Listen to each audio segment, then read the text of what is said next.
All right, here we go. And essentially, what FANHS now is a program that we developed because of COVID. 2 years ago, when we were supposed to have the conference in Hawaii, it was automatically canceled, and we were saying, okay, let's try to do a Zoom session and have a conference in Zoom. But I had no clue what Zoom is, so I kind of volunteered to say, okay, I'm gonna try to do the Zoom thing. So anyway, when push came to shove, we couldn't get it all going because a lot of people were talking about Zoom burnout and all this stuff and stuff. But we're able to do a program in October. So our chapter was able to do one every weekend. So if anything, we're still learning about Zoom, about this whole technology. And the conference is going to display a lot of this technology that we're going to do. And so, and before I officially start, as tradition in our programs is a moment of silence. Let's bow our heads and think about those who could not be with us tonight, especially those that left the Philippines, who came to America, who put a roof over our heads, food in our stomachs, and to provide us opportunities that were denied to them. Thank you.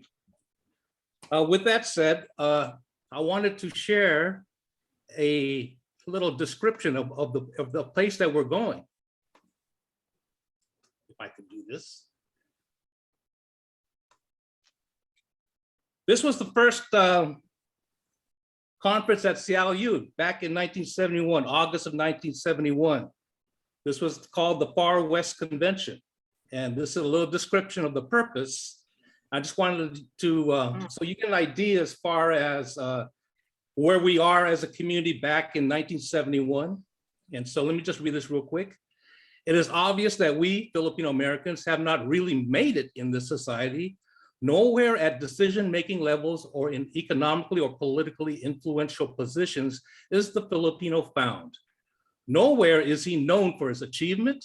He is hidden in the back room of restaurants washing dishes. He is hidden in the service rooms of most buildings to do the janitorialization after everyone has left. He is hidden among those who have poor grades in school and have dropped out of the competitive mainstream. Conditioned by almost 400 years of colonial prostration forced on us by the Spanish and Americans, we have been sterilized of the motivation to achieve and better ourselves. Obviously, we have learned our role well as creatures to be happy with what we are, disciplined in service to those who have imposed this mind trap on us. This must be changed. We must emerge from this repressed state. This convention is a step in our quest for emergence. The need is to focus on our lack of motivation and attempt to understand the situation as it is and confront it. Thus, the forums and workshops will revolve around the specific problems militating against the motivation to emerge by our Filipino youth. So back then, that was the very, very first conference on that we were able to achieve, and it's held at Seattle U.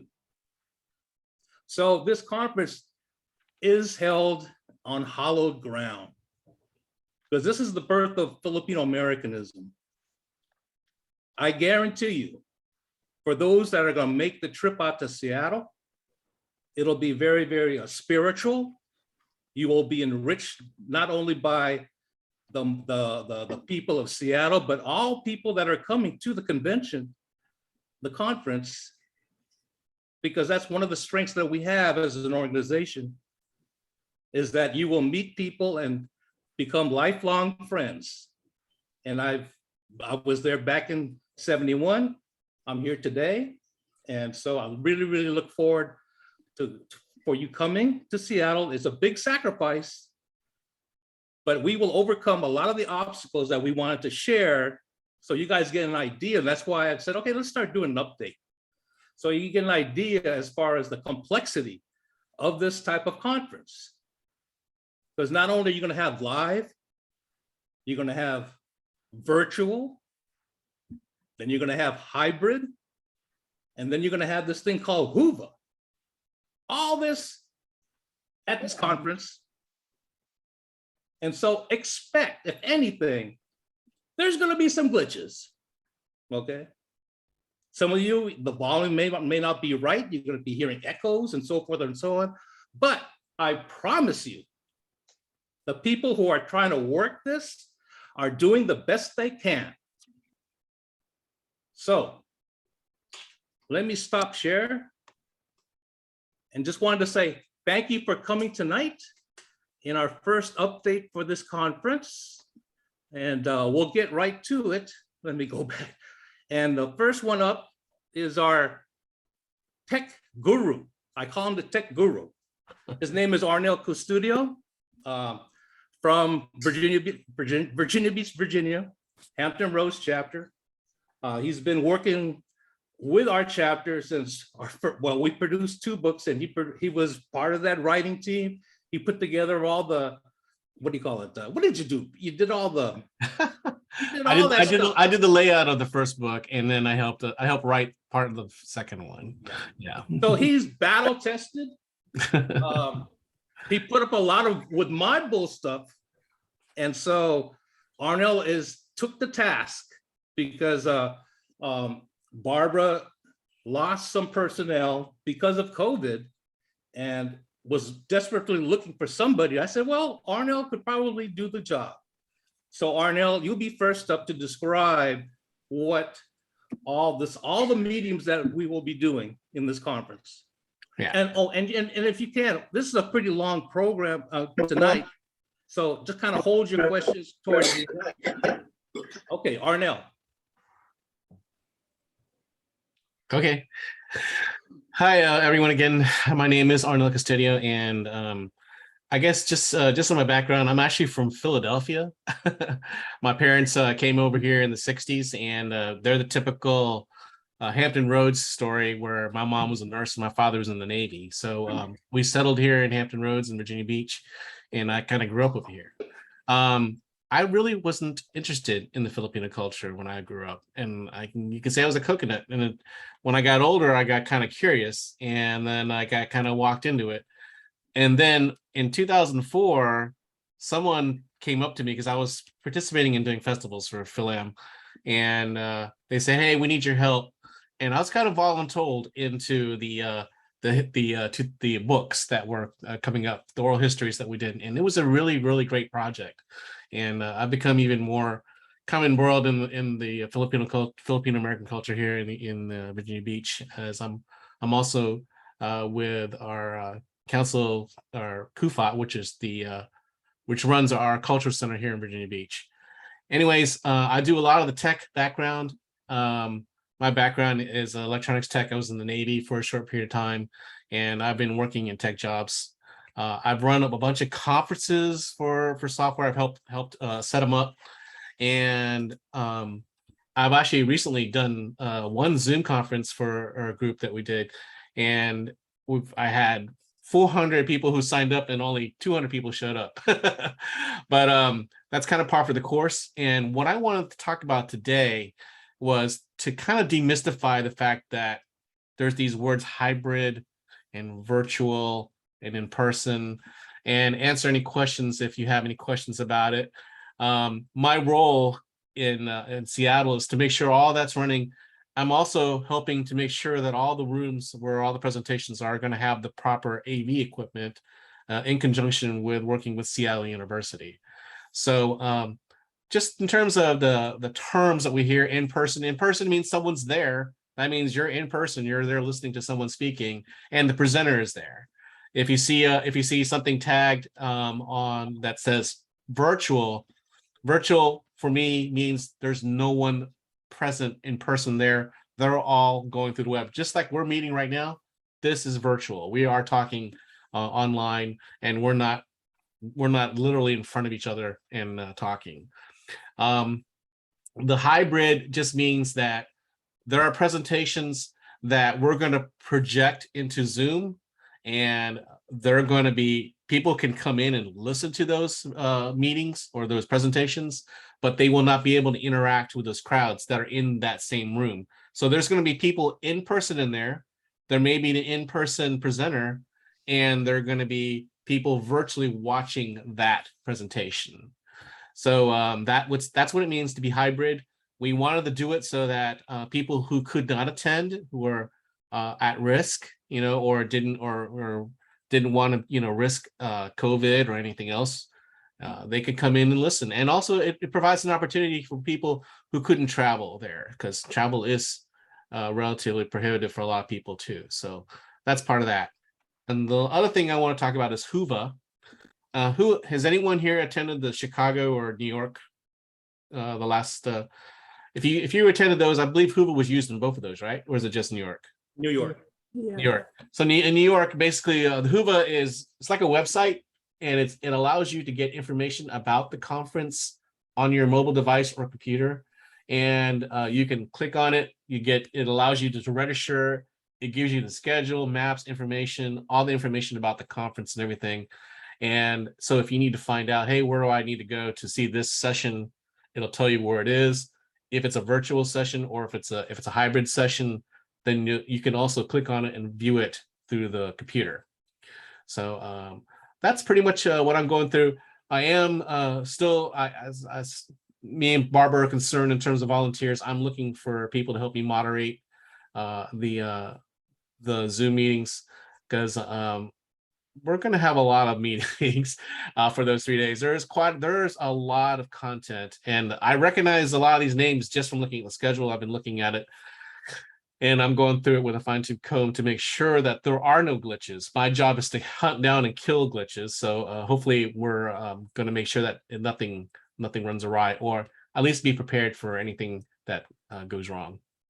So any questions for me?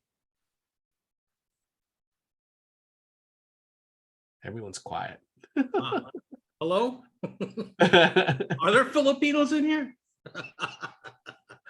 Anyway, thank you. Arnell. A few. Who can answer questions about housing? Is this a different place, or is that a different? It'll be later on, Oscar. We got a little agenda going on. Okay. I have a quick question. Go ahead. So I know their presentations, will they be recorded so we can have access to it later? Yes, they will be. Okay. Good. Mhm. Thank you. I should point out one more thing that's come up, because originally I was told that, hey, if it's virtual, they're going to present and then they're not going to be in a room. But what I'm finding out is that there are going to be some presentations where there's some people in person, and then there's going to be a screen next to them that shows someone who's not there, but they're going to be presenting to that same room. So there'll be a combination. But anyone watching it in person will still be able to see everything, and anyone watching it virtually from afar will still also be able to see and hear everything. Okay. Arnell, this is Jeff. Alan contacted me, and Alan, correct me if I'm wrong, about some sort of dry run. Yes. Jeffrey, that'll be later on the agenda. Yeah, we'll talk about. I'll talk about it later. Yeah. Okay, Proof of concept, Jeff. We're just going to make sure it works. got it. Yeah, no, I just want to make sure I'm there on time. Okay, And where, that's all. So you'll answer the questions later. That's fine. that's fine. What part of the, excuse me, what part of the agenda are we on? We're on number 1. But what is the agenda? It was mailed out, but I'll put it back up. Hold on. Some of us didn't get it. Okay, how do you do this now? Arnell, Yes, ma'am. I have a question while Alan's working on that. To follow up with Dr. Cynthia's question, I got 3 other people signed up just today to tell, because I was telling them that it's going to go, the virtual will be recorded and we'll be able to see it sometime in the future. Yes. How is that planned? And that's question number 1. Question Okay. number 2 is, are we able to advertise that at this late date? Because if I can sign up 4 people, I get 4 people to sign up this afternoon. I'm wondering how many more other people would be interested in the virtual, and you won't have to feed them. So it's just collecting their registration funds, right? Yeah, there is a separate and a lower cost for people who want to attend only virtually. Yeah. And then later on, if people aren't able to attend, I'm not sure how we're going to release it. But correct me if I'm wrong, Barbara. Will this go on national, or this go to Seattle's website? It's on Seattle website right now. If you go to the national website, it'll Yeah. say to go to Seattle's. I know, but I'm talking about the eventual recordings of the conference. Not sure Yeah. how that's going to be. Okay.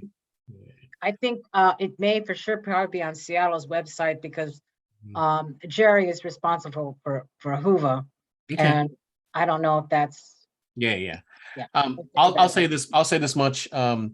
When anytime you get a recording from off Zoom, a lot of times it just needs to be edited a little bit, and then it can be placed somewhere on like a YouTube or something, so people can view it wherever they are. So eventually, I think that once they decide where it's going to reside after the conference is over, then there'll be like a directory that shows the different parts of the conference, the different presentations, so they can find it and view it. Does that answer your question?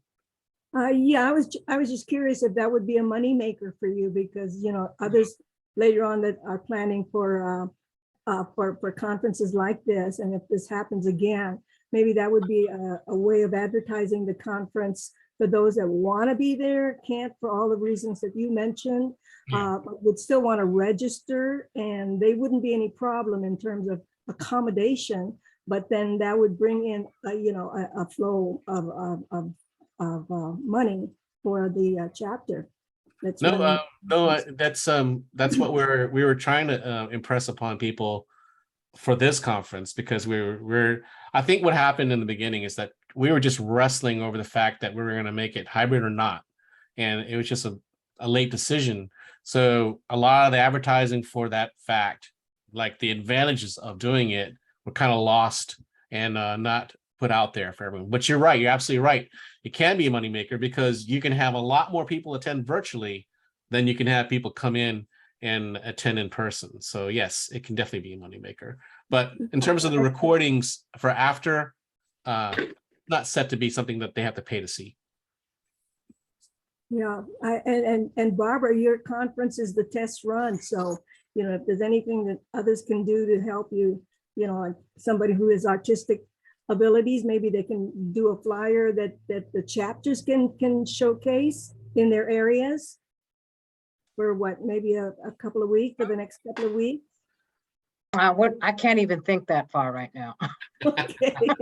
I can't think that far. I'm just trying to get through.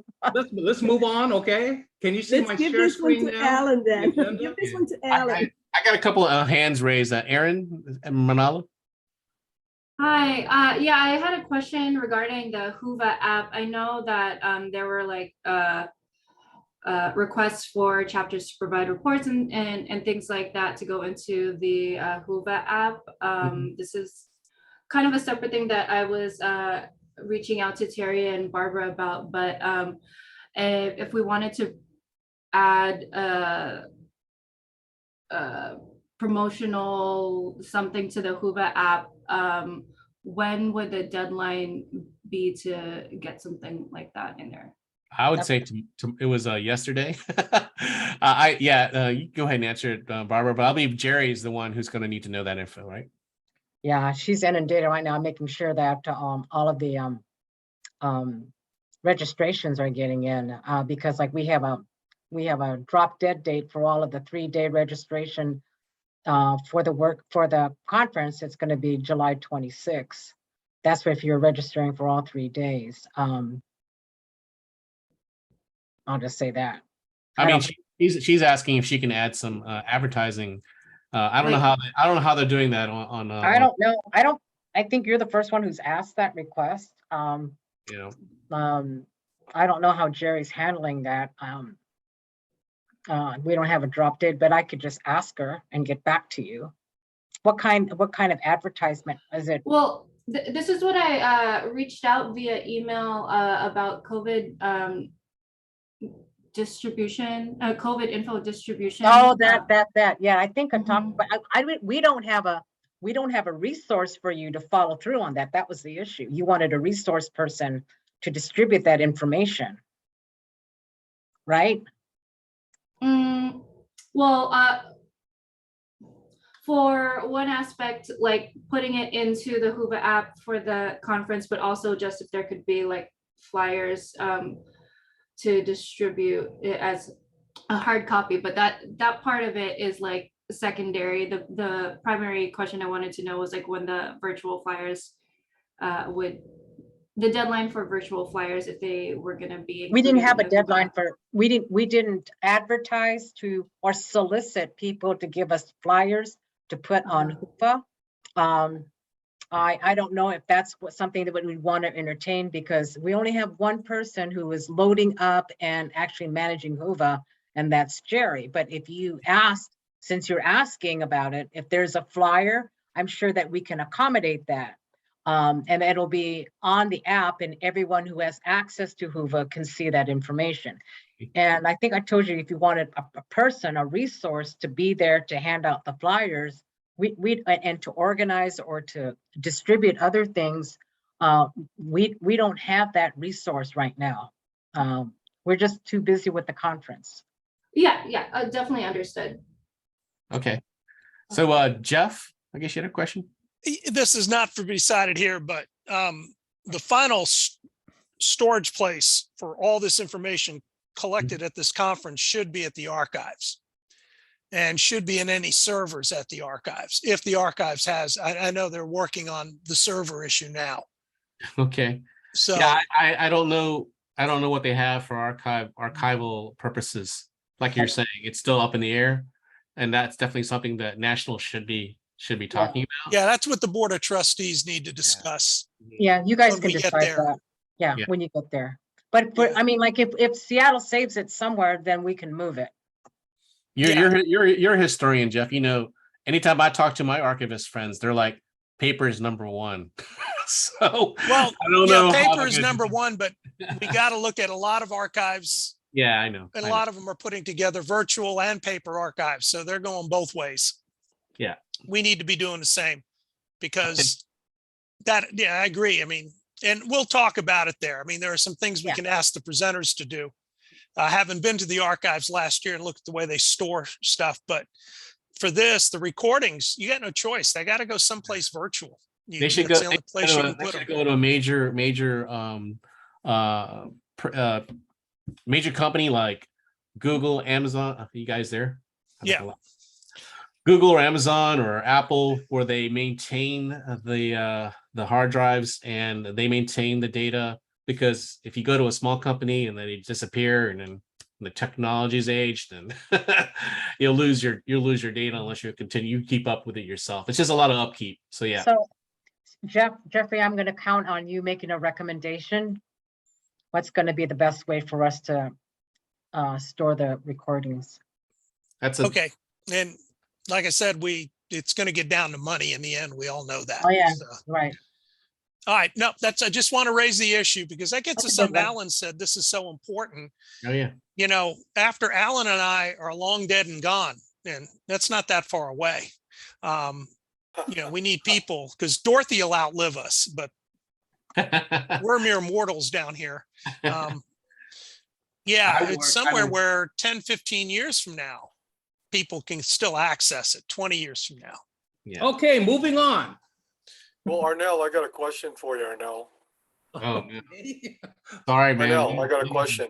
Yeah, So man. basically, all the Hoover, all the Zoom, all the recording, the virtual, basically you'll have it to your, basically you'll be storing it at one way or another, and then later on we'll find out whether or not that's going to be stored in the archives. But for now, I will not be storing Hoover. Hoover has his own thing. I'll have access to all the stored videos from Zoom. okay. But yeah, we'll have to talk to Jerry for the rest of that stuff. Okay. Alan, we're ready.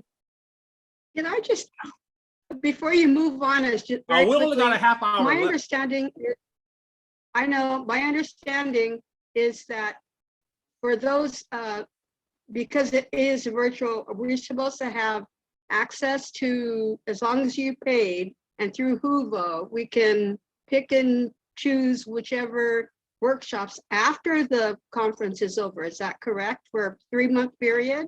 Is that correct, or am I just Probably hearing that? forever. We haven't I decided. just need to clarify that. We haven't decided like how long we want to have That's- it available. We haven't decided yet, but it will be available after the conference. So that's, but there's no time period We Yeah, don't let know. me, or limit as to how. let me clarify a little bit about that. So Hoover is that framework which kind of gives you a directory and all that physical, all the screen interfaces so that you can find things, right? It's just like a website where you can say, hey, I want to go to this menu and look for this conference or this session, and it allows you to find it, and it's at their interface. Hoover is going to allow you to have that for a certain period after the conference is over, but it's not indefinite. I don't know how long. I think we have it for 3 months after. I don't know how long. Yeah, I was told Jerry's 3 one of the- months. Yeah. Mhm. So yeah, that is something that we have to either pay for, or like I said, the only thing that we'll have left to us that people can access after the fact are all the recordings of the virtual sessions. Because and by the way, not all of the presentations and workshops and panels are being recorded. Only the classroom and individual paper presentations in the classroom and the panels are being recorded, and that's it. So the films are not being recorded. Any type of roundtables not being recorded, and that's pretty much it. We're recording a part of the opening plenary, and that's it too.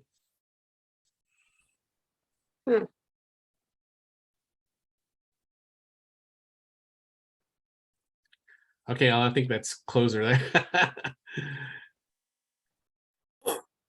Okay, let's talk about COVID. What's the status in Seattle? It's high. Hi. It's high. I mean, I don't have the medical. I don't have the numbers in front of me because I didn't know I had to report that. So, but I know that the Omicron. What? The protocol. What's the protocol at Seattle U? Well, Protocol at Seattle U that everyone has to wear a mask if you're in the classrooms. That's what I understand. You have to be 6 feet apart. You're going to have to show that you've been vaccinated, so bring a vaccination card.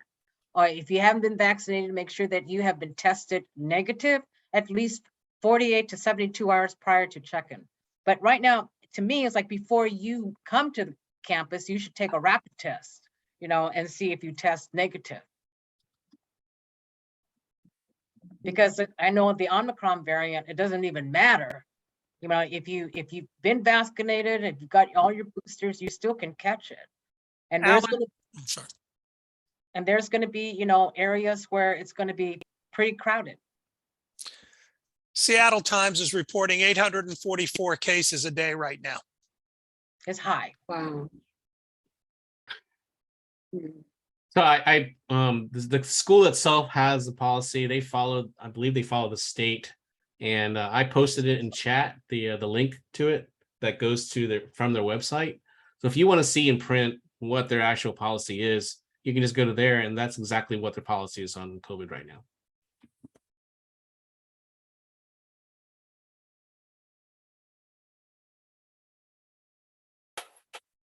Yeah, essentially, because of COVID, we're starting to have a manpower problem on site.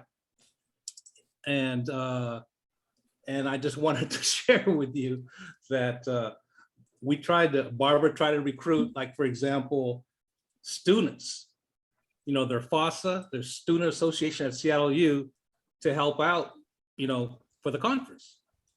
And they're just not available. They asked, are they going to get paid? But then, What do you need, Barbara? this is the kind of stuff that we got to deal with as far as why are these students thinking like that? But it's not just the students, it's the way the world is today.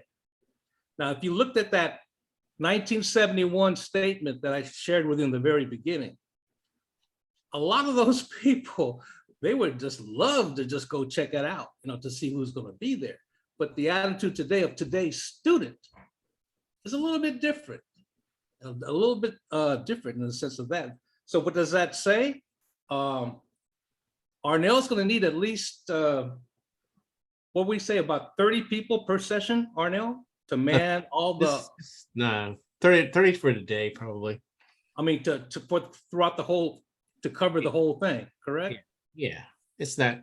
I mean, if at worst, I would have to rotate certain things, but we're trying not to have someone there 8 hours a day doing the same, running around with their heads cut off. So that's me. That would probably be me anyway. But as far as just trying to make sure that everything's in order. And if we have volunteers, it makes it a lot easier. And I know how hard it is. Even pre-COVID, it was hard to keep volunteers. I've organized volunteers bunches of times, and I'll have 50. Then the next time during the event, I'll have 10. So it's just the way volunteers show up sometimes. Yeah. Arnell, if I can get some, do you want me to direct them to you? Sure. Yeah. Please. The volunteers I need don't have to be on site. I actually do need volunteers who can help with these Zoom calls. So I have a ton of Zoom presentations. I'm still counting them all up. Okay. Once I have if I can have people can help moderate those, it's just to make sure that when the Zoom meeting starts, they just need to let people in, and they need to make sure that they can't interrupt for the presenter, because the presenter is going to be the dominating the screen, and they're just going to be talking. There's not going to be any participation between the presenter and the moderator, at least in most cases. How do you want me to connect them with you before the conference? You can email me or call me or in COS. I think Jerry has a Google form for the volunteers. Oh yeah, that'd be better even. Okay. Yeah. Where do I get? Or Gmail. There was a site. She just sent me an email today. So as soon as I find it, I'll send it to you. That'd be Okay, awesome. great. Thank you. Welcome. Glad to help. They have to be registered. Yep, they are. Okay, great. That'll help. Sorry, going back to the COVID protocols, it says on the Seattle U link that was shared that they lifted their face covering requirement. So is that what we are abiding by, or is FANHS intending to? Well, you have to require have masks? face coverings in the classroom. You don't have to wear face coverings outside of the classroom. Is that the case for inside? I don't know. We'll find out. But we're trying to make sure that people wear face coverings just for precaution. And the Seattle U site that we're looking at, that's as of March 21st. There's a lot that's happened between March and August. And I know that King County, they did do a strong recommendation of wearing masks again indoors starting last week. I heard that. So I have a funny story. I just traveled to the Philippines to visit my parents there, and I traveled back, and they have all these crazy travel requirements for you to leave the country and to enter the country.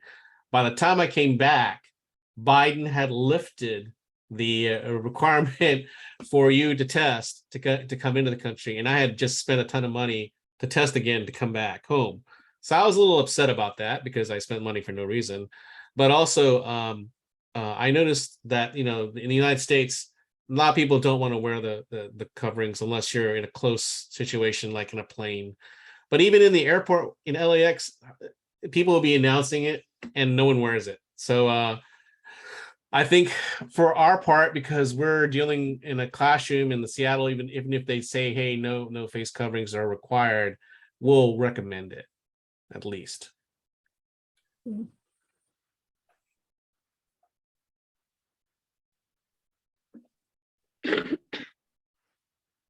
Okay, we good? Oh, did you explain to them the protocol for COVID? If anybody who has COVID, that they have to be off campus to quarantine? Well, if they contracted COVID and they're on the SU campus, they can't stay on the SU campus.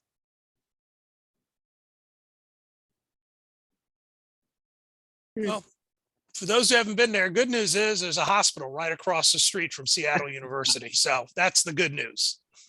Pill Hill. Hill Hill.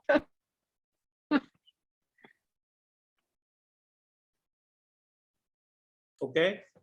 Next thing was the registration, and I think Barb already covered it about the firm date to register. Barb? Yeah, those of you who, I don't know if there's presenters here, but those of you who are presenters at the conference, you have to be registered by tomorrow, July 21st. And if we don't receive your registrations, then you will not be able to present. They'll be taken off of the schedule. For those who are signing up to register for the 3-day conference, the drop dead date is actually July 26th at 11:30 p.m. Hawaii Standard Time. And the reason why we're doing that is because we have to nail down on the banquet. And SU right now is requiring all the names of the people who are going to be attending the conference. They want to know who's going to be on campus, who's going to be having meals, because they have to prepare meals. They're just trying to prepare too at the same time. So they're you should see this list. Here it is right here. You can't see it, but they gave me this list right here, all my deadlines. This is what I've been working on for the last 2 weeks, because they want stuff. And it's like pulling teeth with the committee. It's like, okay, I need this, need this, need this. So yeah, it's D-Day, almost D-Day. Barbara, can you give us an approximate current registration number for in-person, and then how many for virtual? This is, let me see. There's a total of 320 who have registered. 40 of them are virtual. So actually and that's a mixture, because there's people there who are going in 1 day, 2 days, and then there's 3 days. And virtual is virtual pretty much. But I don't have the breakdown of the 1 days and the 2 days. I don't have that. No, I just want to get a general idea of how many people are participating. 320, and then we have July 26th as a close date. Okay. We're hoping to get more people to come in virtually, because, for people who come in virtually, it'd be good to have them at least see what we have going on in the classrooms and want to see how it works. Anyone else who's going to be faced with this type of situation, we know that we have the capability of delivering this type of conference, just in case things get worse. So this is all a learning experience for all of us. And I really would like to get your feedback on it. Ernell has done a great job, and we've been talking and coordinating this remotely practically 3 or 4 times a week. So Arnell's, is like saving this conference, and thanks to him, yes, you are. So don't be shy. He's been working hard. We talk late at night. We talk like almost every day. We talk everything. Talk this thing out, how to make it work. And, I'm not a techie person. I'm just the person with the money. So I got to know what I'm being. Can the people who are just attending virtually be given a later deadline beyond the 26th of July? Oh, yes. The virtual and the 1 day, 2 days people, you can register all the way up to the beginning of the conference. Thank you, Barbara. Jennifer has a question.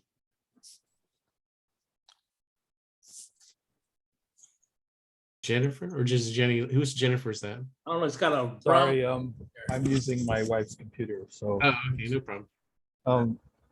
I guess this is a kind of a moot point right now. I wasn't in the loop about the cost of registration and whatnot.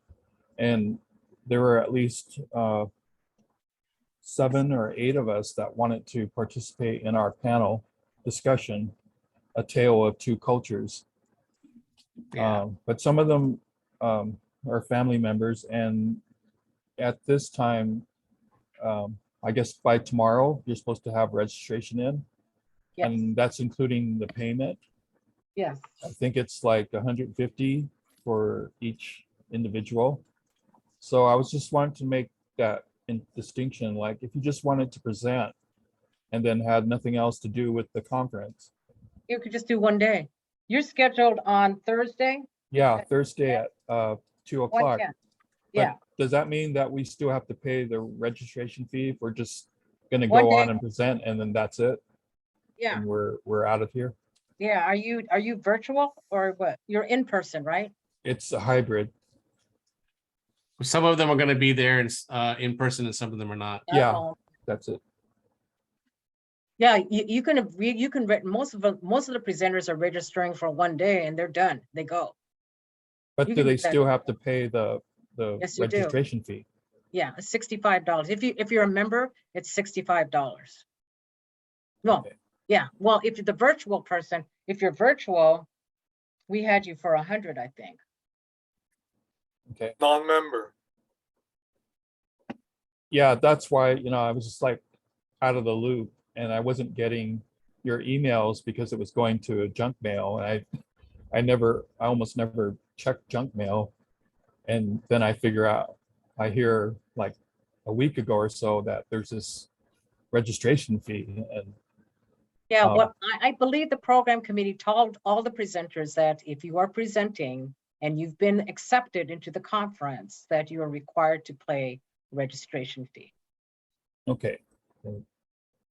Yeah, I just wanted to clarify that. And Yeah.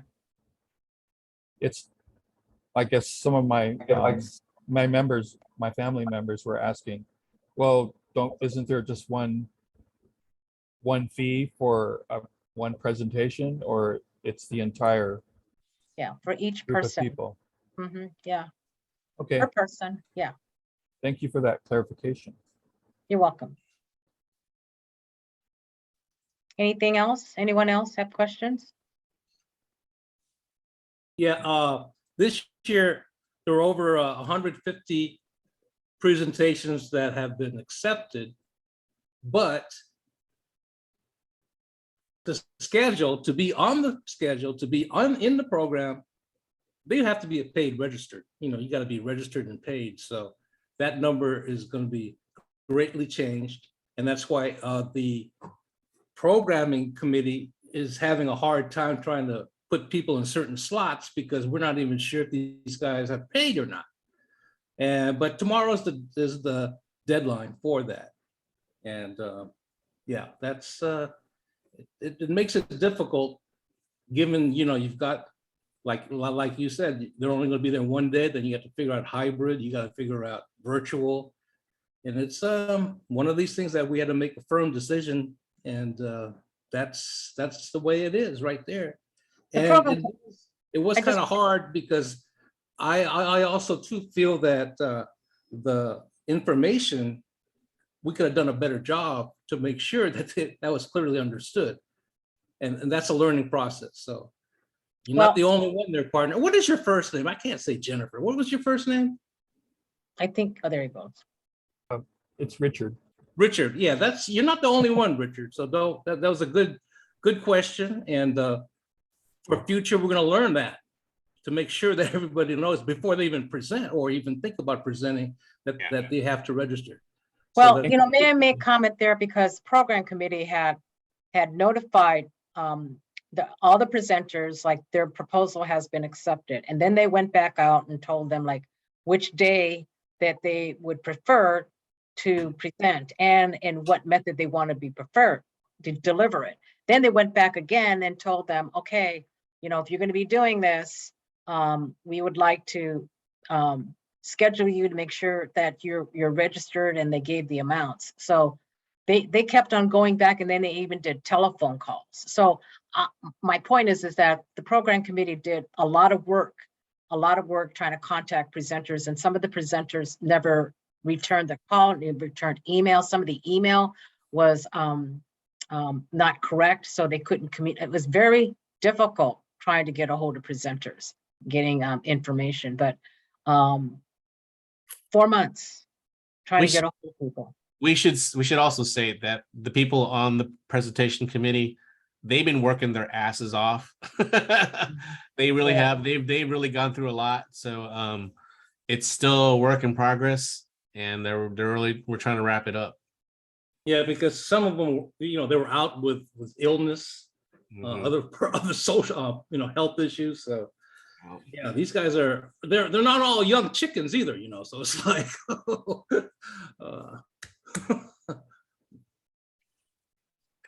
but hey, they did the best they can. All right, moving on. We did presentation, we did registration. What do we got left here?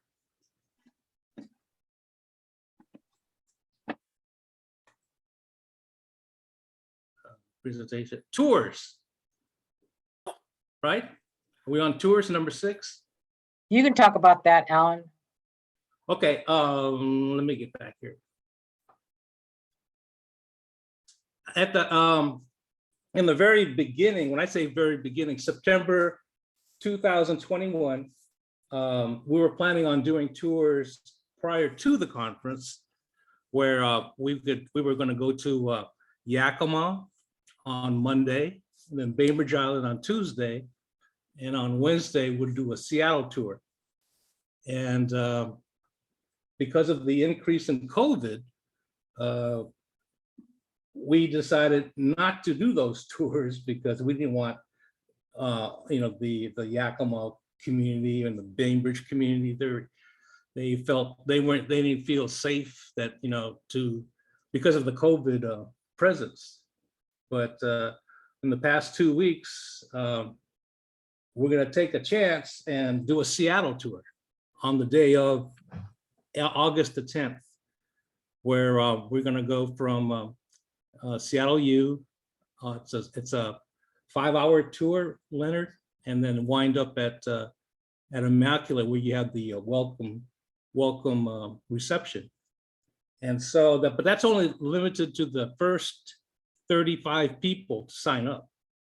It's a tour where you're going to go down to the ID, where a lot of the Monongs and the old timers, that's where they first landed and stayed.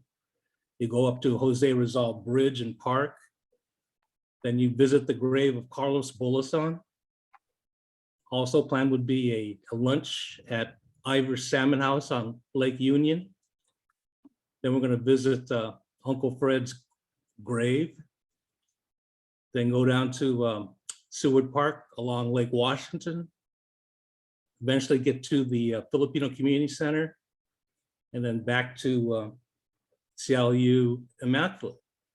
So it's a pretty hefty tour, last minute type of thing. But if you've never been to Seattle and wanted to, at least check out the historical sites and take photos and group ops and that kind of stuff, it's worthwhile. But like I said, it's only limited like the first 35 people, and the fee would be $40, and that includes the tip to the bus driver. And Leonard, do you have anything else to add? Or Bob, you want to talk about the buses going from Seattle U to the welcome reception on Wednesday too? Yeah, well, let me explain. It's only 30 people. It can be 35. And then the way they set it up was they're going to do the tour South End first, and then from there go to lunch, and then go to Queen Anne to the North End with Carlos Bulason and Uncle Fred, and back to SU, because apparently the way they set it up was with their tour package, but it's mostly what we already set up with what you already gave me. I just basically had to map it out, the sites. There are 6 sites in International District, which will basically be important. The King Street and 6th Street Avenue, where they have the Filipino Americans sign, that Hing Hay Park that used to be with where a lot of the Filipinos used to hang out. Then there's the Union Station, where a lot of the Filipinos used to go in and out of there. And then there's the Carlos Bulosan historical exhibit on the Eastern Hotel. And then in the Mingo Verandas Apartments, where the Filipino leaders that were assassinated by the Marcos regime, those basically are like points to where people might be interested to ask questions. And then from there, you go to Ivers. And then from Ivers, you go to the grave of Carlos Bulosan. And then from there, you go to the sites where you can see the whole Seattle, Queen Anne. Then from there, you go to Uncle Fred and back to SU.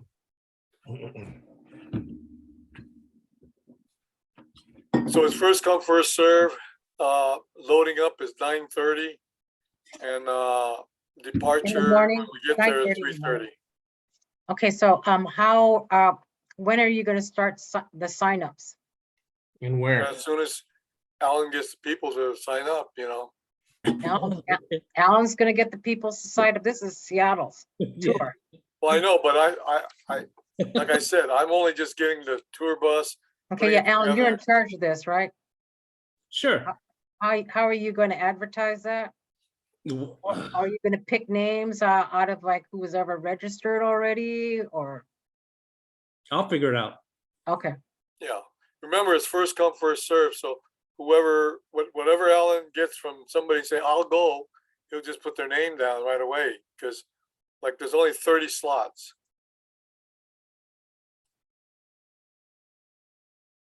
Well, you're down to 29 right now because my wife made it clear to me in her own way. She wants to go on Alan's tour. She's serious. Alan's Oh, okay. Yep. She is serious. She wants to go on the tour of Seattle because this is the first time she's ever visited the city. And she's been listening to Alan, Edwina, and Barbara and everybody talk about Seattle and the Philippine American experience there for over 30 years now. So Yes, she yes. wants to see it. She wants to experience it. Well, that'd be great, because everybody who's going to go on tour, you definitely have to wear a mask, and we'll probably end up opening up all the windows so everybody can see the sights, and it'd be ventilated to a point where, you know, it's not going to be enclosed, even though you are going to be packed in the bus. So whoever reserves tonight, you're first come, first serve. Yep, This is a privilege. that's it. I don't know, Alan, you got to make this fair now. Alan, you got to get FD Marine. That's one of your guys already. Who? Me, Alan. Yeah, that's Oh, Jeff. okay, yeah. She's It's number one. FDR. We take care of us people in the 757. We take care of our own. Oh, Okay, whatever. It's your Right. program. Okay. It really shouldn't be anyone in Seattle on that tour. yeah, it shouldn't be. It's true. It shouldn't be. Should be the people from outside. Yeah. Jeff, we need to see Celeste catching a fish in the market. And I think, Alan, you were going to have somebody to do a virtual so they could see the sites or whatever and put it on the, you know, I mean, they won't be there, but at least we'll take a video of how the city tour looks like. I think that's what you were talking about.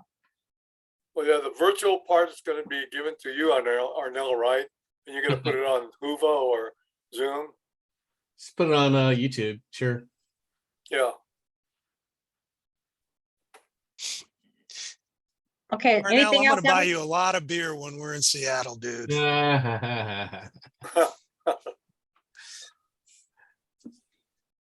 Okay. Now, essentially, we're going to probably do another one of these next week, and then you'll have more information as far as what's confirmed, like the presentations that have been accepted. So you get an idea as far as, like I said, what's going to be happening. One of the things that we requested also was to do dry runs. In other words, like we're trying to project for Monday, Tuesday, to have Arnell test out his equipment on presentations at CLU itself, but we haven't heard back from CLU because, according to Barbara, that person quit. So we're still playing it by ear, but we just want to make it known for you guys that out there that yes, we will be doing, we're planning on doing dry runs. And when you're doing dry runs, you probably have some people that are going to the conference will be there. They could be part of the audience, you know, to see what it's like. And when we're doing the dry runs, we'll also be projecting out. So people here anywhere would be able to zoom in and check it out. And that would be free because we're testing out the equipment to try to get the kinks out. So when game time comes, we'll be at least 70% ready and go from there. So Alan, you're probably going to ask volunteers from this group who would like to be in the practice session, so we can check out. I'll be asking, we'll have to talk to Cynthia as far as which presentations would like to go live during Monday, Tuesday. Our chapter, we're going to be coming up with like 3 presentations. So we've got at least our chapter will be presenting during those times. And if anybody out there, well, heck. Well, Alan, before you make those arrangements, we still haven't gotten a go from SU. I know. We haven't gotten a go. I'm just making these people know that, yes, we're going to be doing dry runs as of now, but it's not been confirmed. And that's why I'm saying that we'll probably have another update next week, Monday, just like this. You'll get more information as time goes on. And why are we doing this? Because it's never been done, and we're trying to do the best we can to try to make everybody prepared, get prepared to practice up, and to get familiar with everybody. Because, like I said, there's a lot of people here I don't even know. But it's good to see Oscar. It's good to see Juanita. And before we sign off, did you want to say something, Oscar? Oscar Peñaranda, ladies and gentlemen, the famous Oscar Peñaranda. And unmute yourself, sir.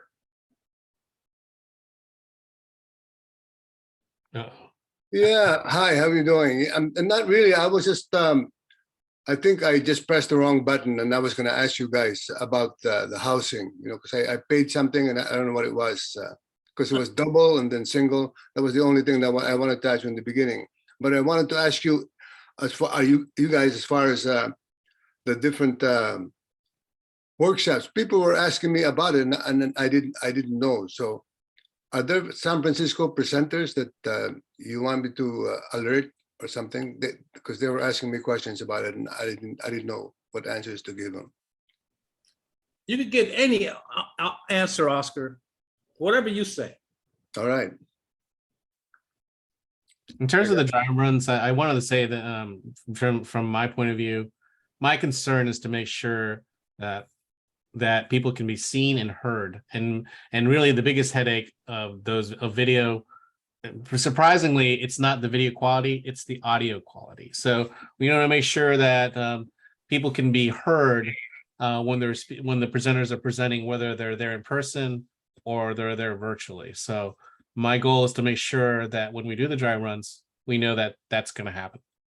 Arnell, that's going to include a fake Q&A session or a rehearsed Q&A session also. Well, from my understanding, people off-site to on-site.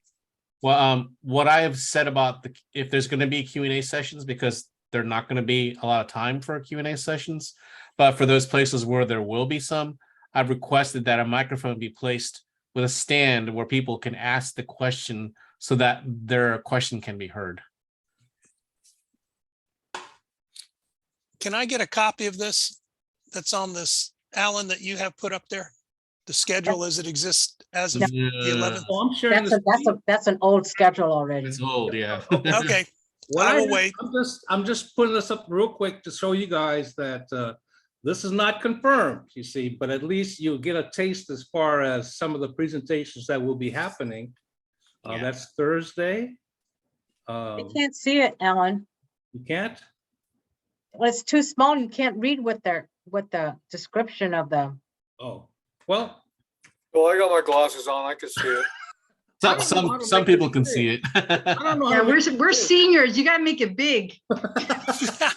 I swear to God, I don't know how to make this thing big, but trust me. Alan, look down at you should see a page 1-9. and you see a minimize button and a plus button. Hit the plus Where's this at? all the way at the bottom of your screen. There you go. No, Leonard, that's. Oh, the wrong one. Hold on, what happened here? No, We're no. seniors. Go ahead and open it up again. You did a good job. What did I do? What did I do? Don't worry. What did I do? Share content. Hold on, let me see. Let me see. Where am I? Can you give it to Arnell to share so Arnell can bring it up? Okay, hold on. Not that one. You have to click on the actual PDF file again on the bottom. There you go. Anyone will do. That's this. I think that's the Thursday. Yeah. Okay, now where do I go? At the very bottom, you see the plus and minus sign at the very bottom of the page. Arnell, you're the co-host. Can't you do something?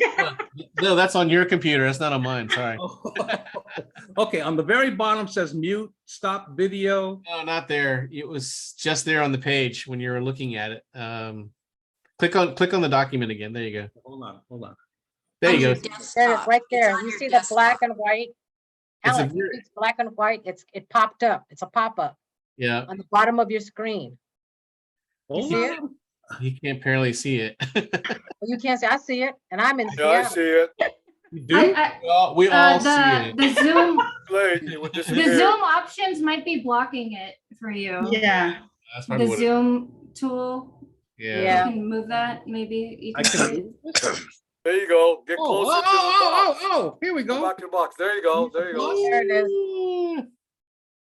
There you go. Keep going. Yeah, you got it. Oh my There you goodness. go. Oh my All right.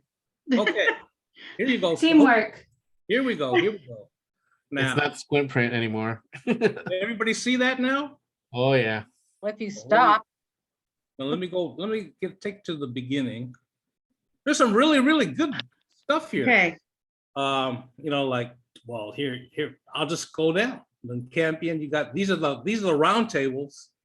You got the mestizos and celebrating ethnic diversity, the 4 Filipinos on Camino de Santiago pilgrimage. I guess that's in Spain for you guys. You guys didn't know that. Yeah, that's right. That's in Spain. Yeah.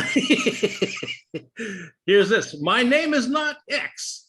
Graded life histories in 3 micro stories. And look at all these PhDs on that panel. It's a lot of them, man. Yeah. I think there's a lot of them. Pile high and deeper, PhD. And you got here's Holly Kalika. Oh my, and Titania. I haven't seen Holly in years. Oh, Mark Chasm is. Mark, yeah. Oscar, you don't remember me, huh? The way it was, our Asian American experience. That's Janet Alvarado. Oh, that's her crew. That's her San Francisco Her group. dad's Right there. pictures. I mean, that's her dad's pictures, right? I don't know. Yeah, I think that's it's somewhere in the Smithsonian. Her father's Yeah. pictures. Yeah. Yeah. Okay. Somebody forgot we're not Philippine X. W10. Well, that's we put it out there. Look at this one. Empowering Filipino /A/X. Oh, God. Where are you? We getting there. No, get And rid look of at the this. X. Live at Gotham, exploring Philippine American identity through performance with a 3. Is that on purpose? Who the hell knows? Probably not. Richard's presentation is right there. Tale of Two Cultures. Okay. Yeah. Yeah. It is an old schedule because we're actually on at 2 o'clock to 3. Mhm. Yeah. I'm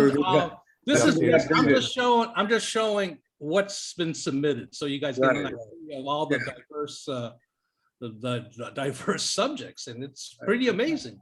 Yeah. There's a lot. You're talking about 150 now. How many concurrent sessions? I mean, how many sessions are running concurrently at one time? 6. Seven, because 6 classrooms plus the auditorium. They'll have panels in the auditorium, and in some cases they'll also have round tables. Yeah, Wow. round tables And films. And films. films. Yep. So 9. Wow.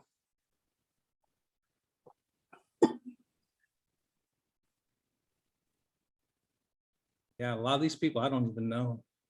Mhm. Bob Floor. And oh, that's day one. Right? Because 8 o'clock Washington Hall, that's the welcome dance. I'm wondering how many people are going to show up the next morning after all this, That's Thursday. because they're dancing the night away at the end of the day. And here's Friday. Ugh. Peter Bacho. I saw Peter. Yeah. He's actually doing a reading at the author's reading on Thursday night. That's Oh, yeah, all that's what I virtual. heard. Yes, yes. Mhm. That's virtual. Where you at, Oscar? Huh? No, I'm just dropping by here and there, but I'm I might have somebody like taking videos, do a documentary. Then here's Emil Guillermo. He's doing one of his one-man show. Amok. Yeah. Yeah. So is Taguba in person or in virtual? In person. In person. Yep. Yeah, He's in person. I requested that they keep you away from him. So just to let you know. Ooh. Hey, as long as he remembers the Navy and the Coast Guard, I'm good. Yes, I know. I mean, the Army doesn't walk on fucking water. Oh, man. See, I said that. Didn't I say that? I'm looking for some archives people from out in Pennsylvania. Yeah. I'm surprised they're not in there, to be honest with you. They should be. Maybe Yeah, I got an email from one of them that they Here were you coming. go, Oscar. Here's a question. Literary mystery. Did Carlos Bolasan write Morro Bay and Jungle Boy? Yeah. Yeah. I heard a little bit about that. Abe was telling me about that a little bit. Yeah. I don't know too much about him. Then this film, Dreamland, Claire told me that she can't get out of the Philippines because of the Yeah. papers. You know, what do you call it? The Not visas. Yeah, she had trouble with visas. Yeah, so she won't be there. Oh. So anyone's going to show it? I don't know. Does the program committee know that? I don't know. Is that There's on one. the There's program? one for you there, Jeff. Which one's that? Closer to liberation. Pinay. I don't know. I couldn't even spell that. Yeah, you know me. I'm just a colonizer. What can I say? Jeffrey, there is supposed to be a group from the Getty Museum Yes, to do that's who. a Terry. preservation one. Yeah, Uh, those are the guys. Vincent Beltran. Right. Okay. That's interesting. But this might all change by next week. So Yes, definitely. Yeah, some have changed already, I understand. Yeah. Yeah. But thank you all for coming. I hope this has been helpful. But like I said, again, we're going to do the same thing next Wednesday. More and more, you'll get more information confirmed and that kind of stuff. And if you want to sign up for the tour, email, what is that email address? Oh. Just You- email it to you. They don't. Fonts now. Do You want we to do have- fonts now at Gmail? Or you want to do something? Aren't you going to be fair about this and tell everybody else, not just the people here? Well, these guys took the time and effort to come out here. You know, I gotta reward those. They came out here. It'll be what's your Seattle FANHS? What is it at Gmail? What is that address, Barb? Oh, the Seattle, Yeah. Seattle FANHS National Conference There you go. at gmail.com. Seattle FANHS National Conference at gmail.com. so that's where you want people to send the request to Yes. participate in the tour? Yeah, just put down tour and then your name, how many people, and that's how you could sign up. And how many people? You mean they're going to be going by groups? No, because like Jeffrey and like husband, wife, you know, type of thing. No, I'll I have to stay. I'm giving an example, like how many people, so that they would Oh, know. wow. I mean, like I can be one person and say, I have 5 people. Want to list the names? Oh, wow. Okay, that's kind of unfair. None of Yeah, they have to be registered too. This is Not my, only that, you're going to turn my good friend Barbara Vergano into the bad guy on this. I know. Oh, so you're just gonna put Celeste's name, right? You're not gonna put Arnell's name, or you're not gonna put. No, I'm just going to put Celeste Acosta. That's it. I don't need to go on that tour. Well, okay, since this is being recorded, I'm gonna turn the recorder off and then we could chat. Okay.